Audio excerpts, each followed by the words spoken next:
अस्सलाम वालेकुम। SM news के साथ मैं इश्तियाक अली। खबरों का सिलसिला बढ़ाते हुए खबर शामिल करते हैं कराची से। जमशेद रोड पर मुफ्ती अब्दुल्ला पर हमले में मुलव्वस मरकजी मुल्ज़म हारिस को साथी समेत गिरफ्तार कर लिया गया।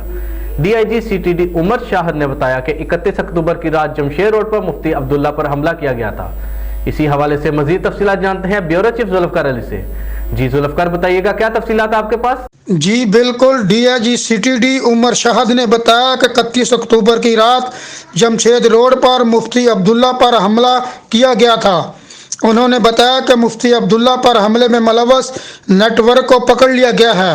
मुफ्ती अब्दुल्ला पर हमले में मुलव्वस मरकजी मुल्ज़म हसीब और इसके साथी को गिरफ्तार कर लिया गया है। उनका कहना था कि ये गैंग लिहारी गैंग वार से तल्लुक़ रखता है। ये नेटवर्क भारतीय खुफिया एजेंसी रा और फॉरेन एजेंसी के लिए काम करता था। DIG CTD का कहना था कि गिरफ्तार मुल्ज़मान की हिट लिस्ट में मज़ीद लोग भी शामिल थे। मुफ्ती अब्दुल्ला पर हमले में मुलव्वस नेटवर्क दुबई से चलाया जा रहा था। उमर शाहिद ने बताया कि लिहारी गैंग वार का मुल्ज़म जहाद उर्फ शूटर नेटवर्क दुबई से चलाता है। जहाद शूटर ईरान के रास्ते दुबई गया। जहाद शूटर को भारतीय खुफिया एजेंसी रा टारगेट देती थी। जी बहुत शुक्रिया जुल्फकार, हमें तफसीलात से आगाह करने के लिए।